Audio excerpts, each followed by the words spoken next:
Today we celebrate the memorial of St. Francis de Sales. And today I want to speak a little bit about this fabulous saint. He was a bishop and also he's a doctor of the church. He was born towards the last half of the 16th century and he lived around the area of France and also Switzerland. He was the bishop of Geneva, if I'm not mistaken. Something really special about him is there are a lot of facets to his life. On one hand, like I already mentioned, he was a bishop, so he had his pastoral preoccupation over his region. He was also a writer, so he's a doctor of the church, not so much because of his dogmatic theology, but because of his spiritual writings. So he has two really good books that we all Catholics should at least know the title, right? Introduction to Devout Life and the Treaty of the Love of God. He was also the founder of a great religious order, of the Order of the Visitation. So bishop, writer, founder of religious order, there are many aspects to him. But there's one thing in particular that really stands out, admirable in him, that I think it's worth commenting, and it is his gentleness. He is known as a saint of kindness. He was extremely likable. His biographers say that everybody likes St. Francis de Sales. Wherever he went, he made good friends. Everybody liked spending time with him. He was friends with the King of France, and he was also friends with simple people.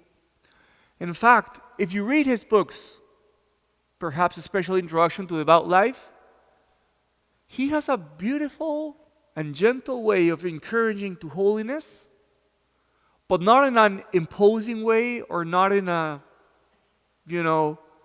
hard way, but very gentle and kind. One of the things that he really enjoyed was friendship. He had good friends, and he always tried to be a good friend. And among his sayings, one that really stands out that I think I want to finish with this is he says, "It is very important always to be kind with other people. But it is especially important to be kind with yourself." And I think this is a great insight. Because in the spiritual life, kindness with ourselves is crucial. Because we're going to fail. We're going to commit sins. Sometimes our sins are going to be repetitive. And our tendency is to be hard on ourselves, to get discouraged, to sometimes feel like giving up. But St. Francis de Sales says, be gentle with yourself. Be kind with yourself. No, not because you don't recognize that there's something wrong with you and there's space for improvement, but just because he knew that gentleness was the best formula for spiritual growth, even with yourself. So I think that today is a good day to be mindful of the value of kindness with others, gentleness with others, but I would say especially gentleness and patience with yourself. Gentleness and patience with yourself can go a long way, because that way we keep from being discouraged.